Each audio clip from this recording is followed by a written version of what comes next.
We would meet in random places all around the world. Arrange for a set time to be together. Maybe we knew that we had to put limits on it, otherwise it would go on forever.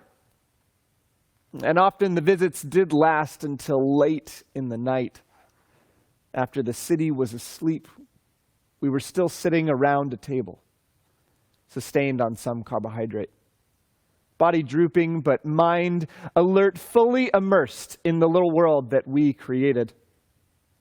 All that we could focus on was what the other was saying.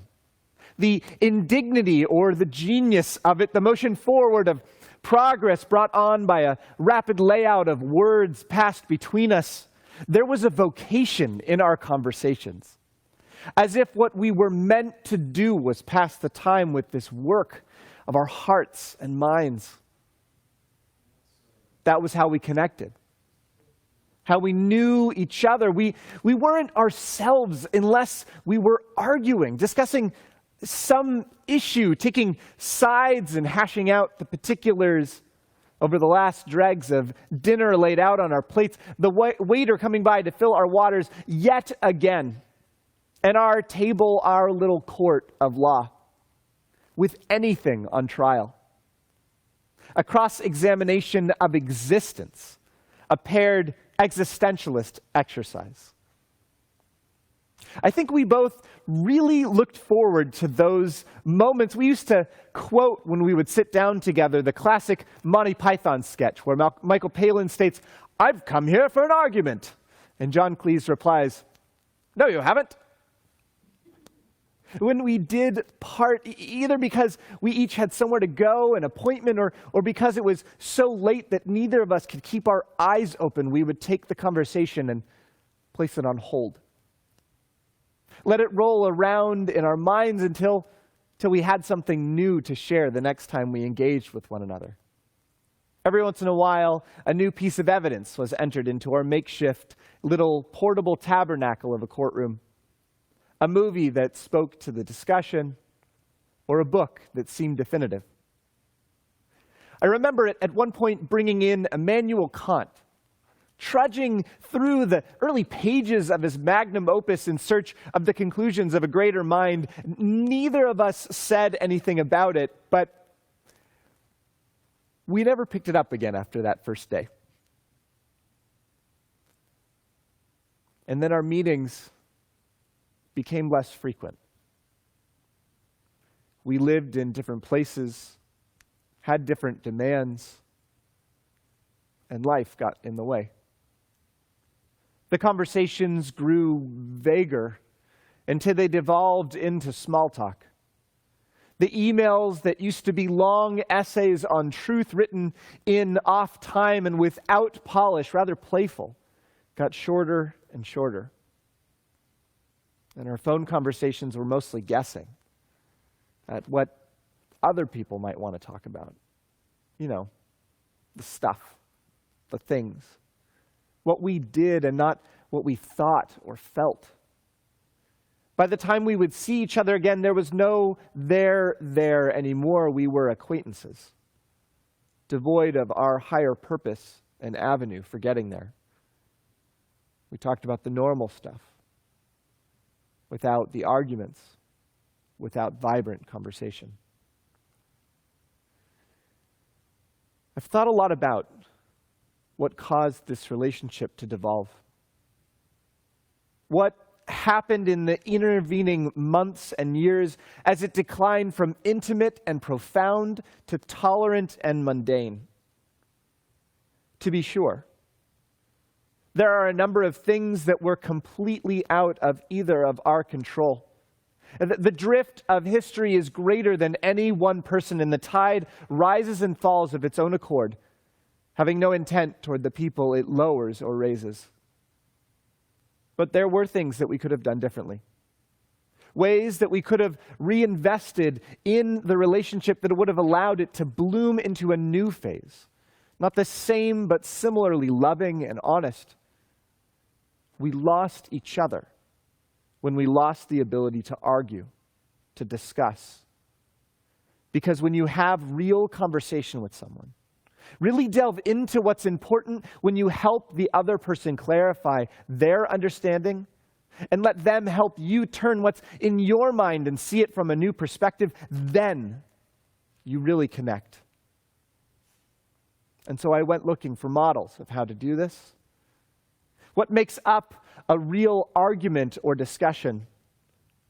And I found one powerful exemplar. Now, there have been a remarkable number of Jews on the Supreme Court of the United States. Out of 50 justices in the past 100 years, 8 have been Jewish.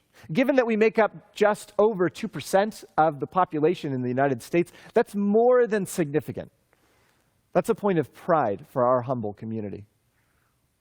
The first Justice Louis Brandeis was appointed in 1916, the same time that country clubs had as a policy across our nation, no blacks and no Jews, and signs to prove it. A powerful appointment.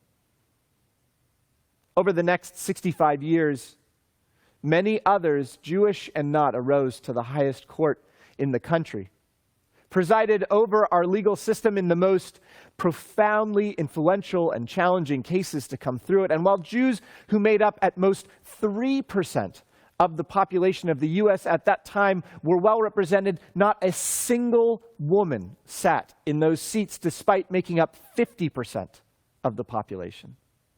None. Until Sandra Day O'Connor was appointed to the court by Ronald Reagan in 1981. Countless people in the United States have fought for the equal rights of women, and no list could exclude the likes of Ruth Bader Ginsburg. She made her way to the court long before she ever sat on the power side of the bench, fighting 6 times for various legislation that would recognize and defend the equal treatment and rights of women. And it was only appropriate that the second woman ever named to the highest court was none other than her in 1993. A champion for equal rights throughout her career, Ruth Bader Ginsburg was an expert in how to argue. And so I offer her as a model of the craft, an artist of true conversation. Ruth Bader Ginsburg stood unwaveringly for what she believed in. She began at an early age working for women's rights and explained that she learned this from her mother, who said that women deserved the same rights as anyone else. I imagine her championing these as an undergraduate at Cornell, one of the first Ivy League schools to admit women, and as a law student at Harvard, where in her first year she was brought into the dean's office with the other 8 women admitted in a class of 561, and where she was asked very plainly how she justified enrolling at the law school and taking the place of a qualified man. Either in spite or despite this, she continued on to an illustrious career. I can imagine, given the opposition that she experienced, not only in fighting for equal rights, but embodying her cause, that RBG could have looked for a strategic path through her career. Just being a professional woman at that time in the field of law was revolutionary. And she could have hung her hat on the slow progress of a life lived as a pioneer, her role speaking for her cause, but she kept to her charge and worked every opportunity she had to present equality to an unsympathetic legal system. It does no good to diminish our beliefs in the pursuit of argument, to modify what we know is right or gloss over what is important in the interest of polite conversation. We learn from Ruth Bader Ginsburg that we owe honesty to each other, and true exchange can't happen without both sides participating and doing so completely. Now, if everything in our world has an opposite, then the opposite to Ruth Bader Ginsburg would undoubtedly be Justice Antonin Scalia. Whereas Ginsburg grew up in a Jewish household, Scalia grew up in a Catholic home. Judaism, which celebrates an ever-growing faith, a Torah received at one moment in time with an eternity of revelation, reflects very much Ginsburg's approach to law. A body of words set down to protect the people it surrounds and grows with the people as they read it and interpret it. While Catholicism, a literalist tradition, mirrors Scalia's approach to the Constitution, which he believed was a document set, sacred, and uninterpretable. Needless to say, they had their fair share of disagreements. In many ways, they represented the two extremes on the Supreme Court, which is why it was so peculiar that they were truly dear, dear friends. Justice Ginsburg once noted that Scalia, well, he made her better. She remarks, reading a dissent that he offered to her, and that pushing her to grow, to learn, and to write better, to think more clearly. They would attend operas side by side and regularly shared meals together. One inventive librettist wrote an opera of their friendship titled Scalia Ginsburg. Perhaps a ploy to get the two figures into his theater, but based on a very real story. In her memoir, Justice Ginsburg wrote of Scalia, "How blessed I was to have a working colleague and dear friend of such captivating brilliance, high spirits, and quick wit." And so we learn a second thing from the illustrious judge. Relationships are important. And we can still love and care about one another even when we disagree. Perhaps most importantly, arguments are not about attacking one another. Rather, they are meant to endear us to each other.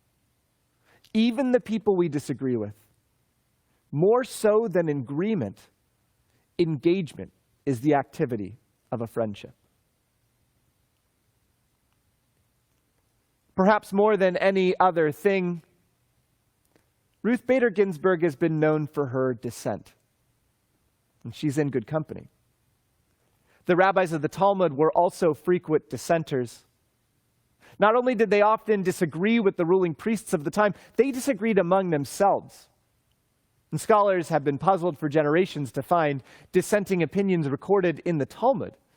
It would seem logical for the editors to strengthen their view by offering it as the correct one, or as the only one. But they routinely spell out the arguments by non-dominant schools and viable alternative thinkers. I think they're sharing something important by doing this. That multiple perspectives do not have to be threatening to a decided course of action. And that there will be times when the minority opinion needs a voice. And so Justice Ginsburg would regularly offer her dissenting opinions. She would write them as lengthy written documents to be reviewed publicly. And when she disagreed with the court, she felt it was important for others to know that a critical part of the system of law in the U.S. was the recognition that disagreement was the right of every person within it, including its leaders. But what I think we can learn from her, what we glean from the example of her life, is the way she went about her dissent. Very likely, the most iconic element of Justice Ginsburg's tenure with the Supreme Court was her dissent collar, a special necklace, and when she disagreed with a decision, she would wear it very prominently to share her view. No hateful words were shared. No personal attacks, just a clear and respectful notice to any viewer that she did not agree and that she was a minority opinion. And so again, we learn from the Supreme Court Justice. It matters how we disagree. It is very easy to fall into tribalism when making an argument, to draw an alignment with a group and play the party line regardless of what is actually being said, allowing our view to be made up by a particular source rather than an internal examination or external dialogue. We so often latch onto a perspective and never take the time or energy to allow ourselves to be convinced of another view. And it makes sense. We don't have the ability to listen to every last thing in the world. We can't just take time to get to know the details of every single person who agrees with us. After a few weeks of living in New York, I learned to avoid the person on the corner of Broadway and Houston hawking his CD. I really did need the time to make a phone call or catch up on things, even to unwind with music. But that is exactly it. We make the decision to show our care for another person by listening to what they have to say, sharing the moment and conversation with them.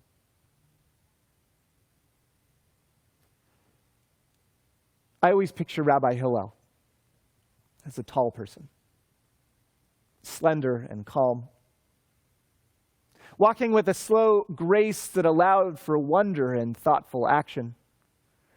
The kind of person you would need to be patient with while he got his keys out for the car, but was the best of companions on a late night of telling stories.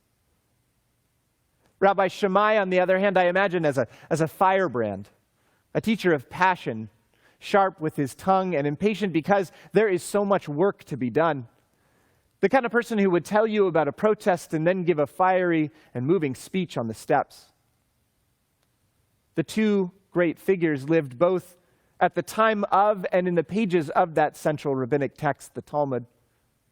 Their names are sprinkled all throughout the work, and their stories not only figure prominently in the text, often arriving to resolve or elucidate an issue, but have remained popular to this day. And one of my favorite stories of the two of them involves a long debate. At times, the text adds a word in front of their name, a beit or house, to clarify that this isn't just an intellectual dispute, but rather two different camps of thought, popular opinions, or groups with long histories and disciples, like the debate over chocolate or vanilla, or Paul, George, John, or Ringo, a very important debate. I picture long arguments, students passing by one another on their way home at the end of the day and engaging in the discussion, hours passed unknowingly in the street, ironing out the fine details and implications of their various viewpoints in the open air before they notice the sun departing and realize they're late to meet their family. So all-encompassing is this debate.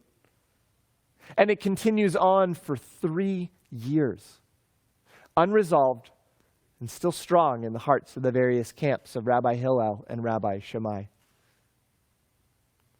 Finally, the text tells us a voice from the heavens emerges and states quite simply, both are the words of the living God. Now, it seems strange that a story would be kept in the Talmud describing an argument without ever explaining the issue at hand. We don't know what they were arguing about. And I think that's because it's not the reason why it's told. It's there as an example of what the Talmud later calls a machloket l'shem shamayim, an argument for the sake of heaven. As Jews, the reason we argue is not to convince the other person, but rather to learn, to get closer to either a truth that rests between both parties or discover the truth in either side. We recognize that it is possible for both people to be right, and the hope of a discussion is not personal and not strategic, but rather to elevate and raise up the level of conversation and the people in it. Perhaps this is why the Tosefta says, "Make for yourself a heart of many rooms, and enter into it the words of Beit Shammai and the words of Beit Hillel."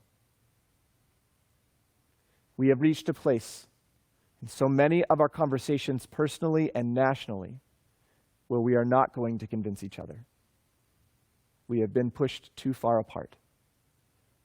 But we still can learn from one another. And so I invite us to engage in machloket, to join one another in conversation and stay true to what we believe, to dissent respectfully and clearly, and to learn more about what truth we both might hold. Because a real relationship is one where two people recognize that they disagree and lovingly help one another grow from it. Rest in peace, Ruth. We will keep working on it.